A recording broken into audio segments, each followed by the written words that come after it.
Olá, boa tarde, sejam todos bem-vindos ao treinamento de segurança de manutenção de caminhão-tanque, garantindo as práticas seguras para a manutenção de veículos de carga. Iniciaremos esse treinamento chamando a atenção de todos vocês para que possamos refletir aqui na segurança, em primeiro lugar, com uma visão panorâmica dos riscos e perigos associados para uma operação de manutenção, que é muito importante você, como colaborador, como prestador de serviço, pensar em primeiro lugar que a segurança faz parte de um ciclo que começa conosco mesmo. Para isso é importante a gente ter a cultura de segurança. Nesse treinamento nós vamos abordar temas importantes relacionados à cultura de segurança, falando um pouquinho sobre a estatística, sobre a pirâmide de Bird e também sobre as prevenção que devemos ter para conduzir o nosso trabalho com segurança, com habilidade e também com muita confiança. Falaremos sobre o tema da NR6, a obrigação tanto da parte do colaborador na utilização correta dos EPIs, como também falaremos da responsabilidade também do transportador. Nesse requisito aqui, chama a atenção de vocês que para uma organização trabalhar com um ambiente seguro, isento de falha, há responsabilidade tanto da empresa como também do colaborador. Por isso eu gostaria de chamar a atenção de vocês para todas as NRs que aqui serão citadas. É de suma importância o conhecimento para a aplicação do nosso empreendimento. Falaremos sobre também a NR12, sobre o risco mecânico e a proteção e bloqueios em caso de situação que vier a acontecer que fuja do controle do ser humano.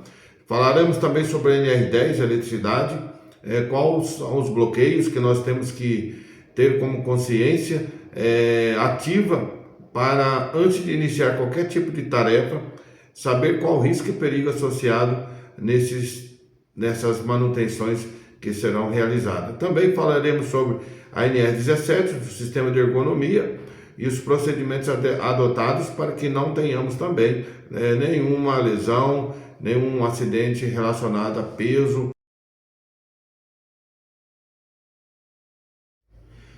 Iniciaremos então aqui com a NR17, falando sobre o sistema de ergonomia, a NR20 sobre o conhecimento de produtos inflamáveis, os cuidados que devemos ter para também manusear ou até mesmo fazer manutenções no caminhão-tanque, a NR26 falando sobre produtos químicos e finalizando aí com a NR35 sobre trabalho em altura.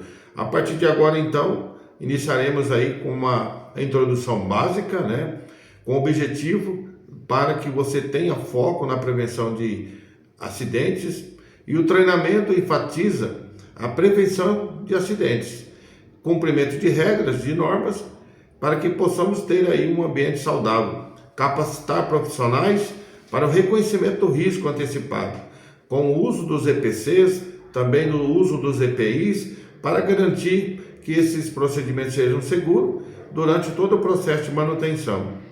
A metodologia sempre vai ser a cultura de segurança, como ela nasce, como ela cresce e como também desenvolve dentro de cada um, nós que somos aí humanos, e como devemos conhecer esses comportamentos. Então, a cultura de segurança corporativa tem alinhamento com os padrões das grandes empresas e também promovendo responsabilidade na execução de tarefas, seja ela singular, seja ela de uma pessoa, como também no pluralismo, como também nas organizações como um todo. Então chamamos a atenção de vocês aí para esse contexto.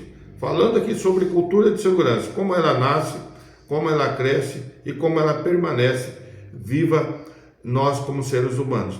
Primeiro ponto, nós precisamos conhecer o nosso cérebro, porque é a partir dele que as tomadas de decisões são concretizadas. Por exemplo, o nosso cérebro ele pode ser dividido em 3 partes. Dentro da neurociência, nós podemos chamar do cérebro trino, aonde que temos o neocórtex, que ele é o responsável por tomar decisões assertivas, porque temos aí o tempo de tomar decisões, de calcular para saber qual é a consequência de algo que vier a acontecer. Também tem um sistema límbico, que é o que impulsiona a tomar decisões rápidas, sem ter aí o cálculo e também ter a visão panorâmica de qual é a consequência que isso pode gerar. Esse sistema límbico também é conhecido como neocórtex pré-frontal. Essa parte do cérebro são responsáveis aí por tomar decisões rápidas. Iniciando então falando sobre o córtex pré-frontal, que é dos campos neurais responsáveis aí para tomar decisões rápidas, aquelas que não são calculadas e agem pelo instinto. E nesse ponto é importante frisar que nem todas as tomadas de decisões rápidas, por pressa, por sentimento, por razão ou até mesmo por necessidade, elas são tomadas de decisões assertivas. Às vezes podem dar certo e às vezes podem também dar errado. Mas então não podemos aí cair nessa cilada, né, do nosso cérebro em ser aí um responsável direto de uma tomada de decisão errada. Nós chamamos a atenção para que você tenha conhecimento dos hábitos. Os hábitos automáticos, eles não são muitas das vezes assertivos, porque estamos aí trabalhando no piloto automático. Então, o que eu quero dizer que o cérebro, ele economiza energia. Quando precisamos aí tomar uma decisão e ela é rápida, então o cérebro procura usar esse mecanismo para facilitar as tomadas de decisão.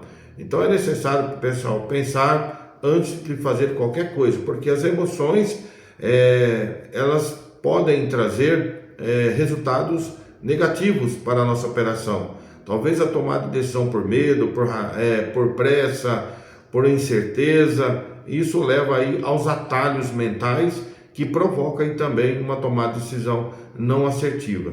A cultura, ela é moldada a partir do momento que nós praticamos.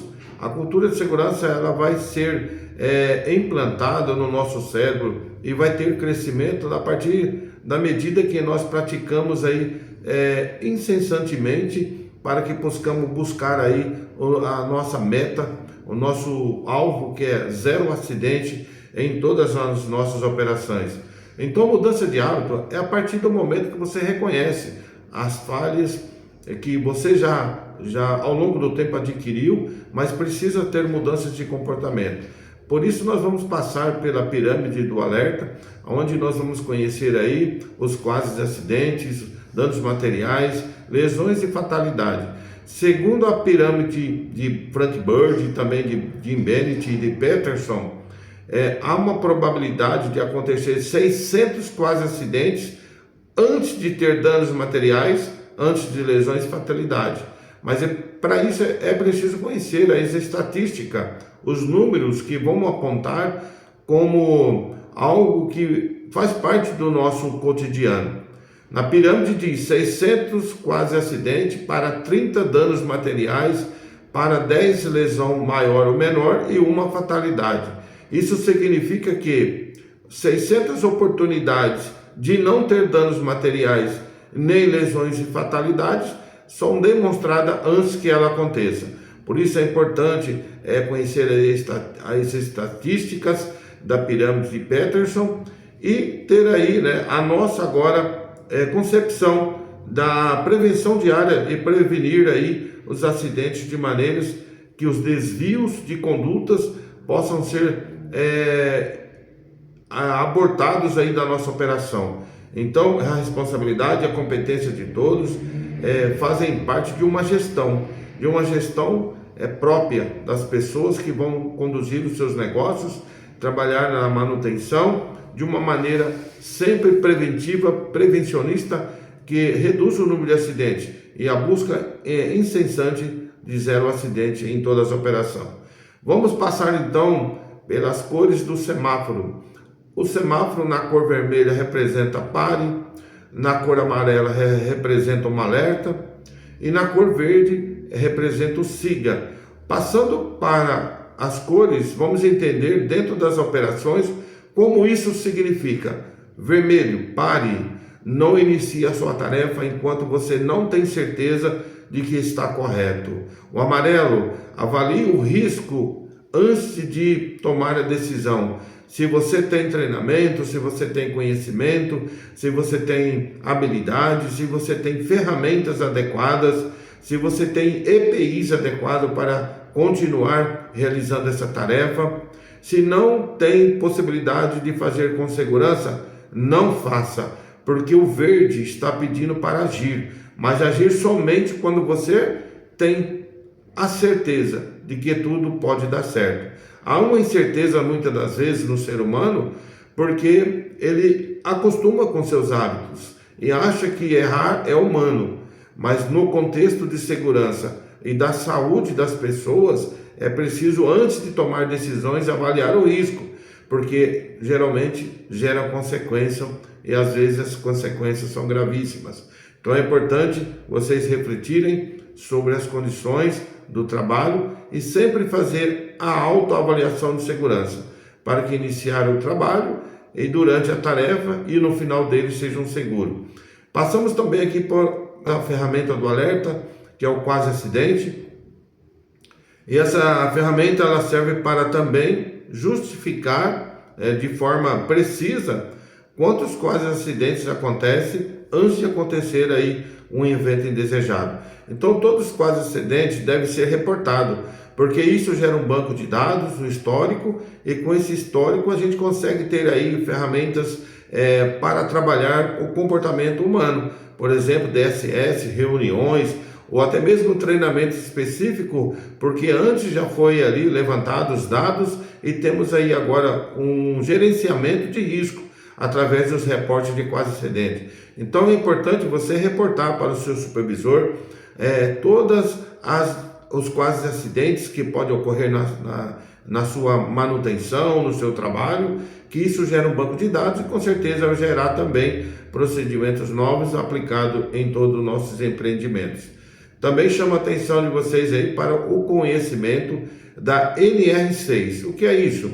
A NR6 trata-se de uso adequado dos EPIs. O conceito ele é aplicado nas operações para que o colaborador, para que o contratado utilize os EPIs da maneira correta. O cinto de segurança ou o cinto trava-queda, ou até mesmo o capacete de segurança, o óculos de segurança, luva e sapato de segurança e também o uniforme.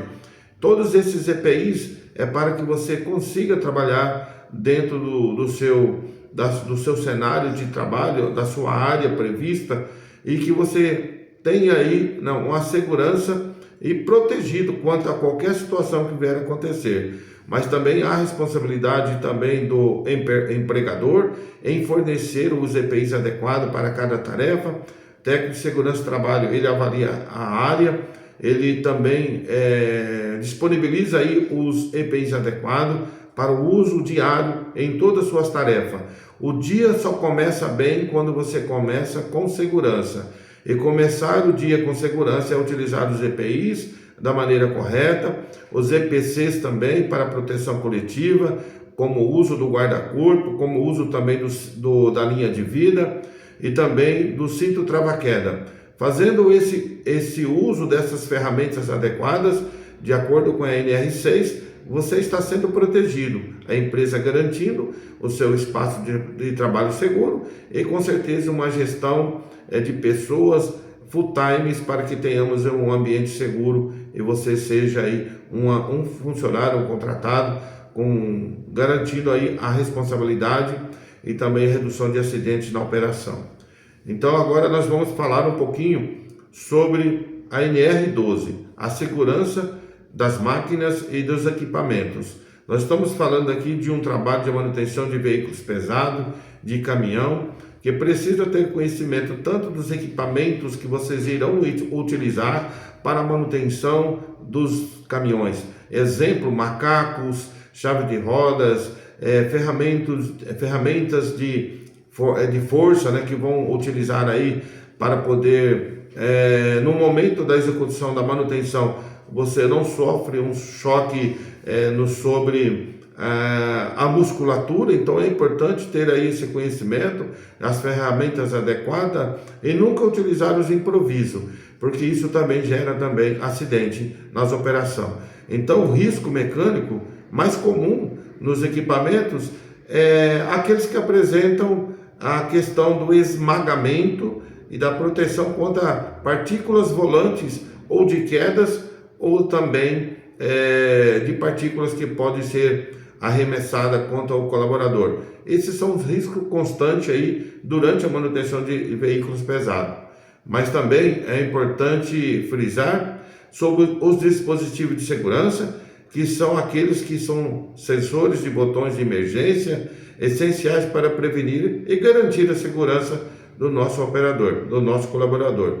O foco em loto para que o bloqueio dessas situações de emergência possa ser concluído, e também a etiquetagem em todas as áreas onde tem um risco eminente de queda, um risco eminente de peças provocarem acidentes contra o colaborador. Esses são os procedimentos adequados aí sobre as NRs apontadas, como foi citada antes. Agora a NR10, falando sobre a segurança da eletricidade, você como colaborador deve conhecer o risco da eletricidade, seja no caminhão, ou até mesmo no fator externo, que são riscos da eletricidade, que são fatores que estão aí associados à tarefa de vocês. Na manutenção de baterias, os motores podem causar faísca, choque elétricos e também risco ambientais. A manuseio seguro das baterias deve também ser liberadas, para o uso da maneira correta, e também ter o cuidado com as explosões e queimaduras que isso pode provocar. Sem falar também dos painéis elétricos, de fonte de energia com capacidade maior do que previsto. Então sempre o procedimento do uso adequado de ferramentas isoladas, de desenergização, do isolamento de áreas, são essenciais para que você conduza o seu trabalho isento aí de falhas no processo do trabalho sobre energia elétrica. E a capacitação do trabalhador somente poderá executar uma tarefa desde quando ele tenha o conhecimento específico que possa garantir ou minimizar aí os acidentes em todas as operações. Vamos falar da NR17, que é o sistema ergonômico, a postura e movimentação de materiais, e prevendo aí também sobre lesões no comportamento da postura do colaborador, também do contratado. O risco de postura incorreta, flexões, torções de trabalhos prolongados e altura que aumenta as dores lombares e lesões articulares. Chama a atenção de vocês para que tenham conhecimento disso, porque um manuseio errado numa peça errada pode provocar lesões, as articulações podem ser comprometidas e ter aí um afastamento por motivos de postura inadequada no manuseio desses produtos. As técnicas de movimentação manual, levantamento, transporte correto e as cargas evitam acidentes de afastamento.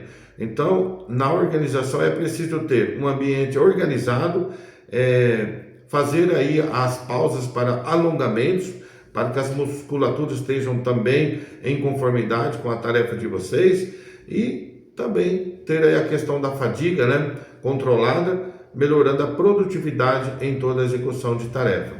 Vamos passar também para a NR20, tratando-se de produtos inflamáveis, o manuseio, o cuidado, e numa área classificada de risco, onde que a presença de vapores inflamáveis podem ser algo que possa desencadear aí um acidente potencial. Então chama a atenção de vocês, toda a manutenção em caminhão-tanque que for derivado aí de soldas ou de também cortes, não podemos fazer esse tipo de trabalho sem que o caminhão esteja devidamente descontaminado.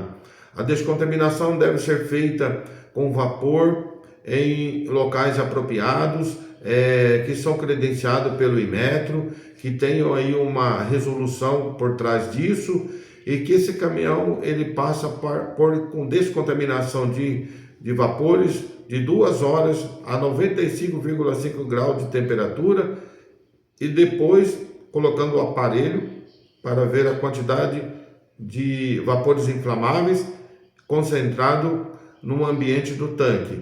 Se tudo isso for feito e ter a liberação, então podemos executar a tarefa. Mas lembramos que também existe documentos apropriados para isso. Temos uma permissão de trabalho, temos também uma ST, que é a análise de segurança da tarefa, temos também uma análise preliminar de risco. Tudo isso antes que você, colaborador ou contratado, inicie a sua tarefa, precisa gerenciar, porque um caminhão-tanque com contaminação de produtos inflamáveis, literalmente falando, é uma bomba e precisa ter muito cuidado na execução dessa tarefa. Então procure o setor de segurança, SSMA, pergunta se entenda sobre a questão da explosividade, procura seu supervisor imediato da manutenção para que ele possa também te orientar como deve ser feito o procedimento correto. Lembrando, é uma vida que está por trás de uma tarefa que pode ser programada, não uma coisa de urgência que não pode ser programada. Então a vida ela é mais importante.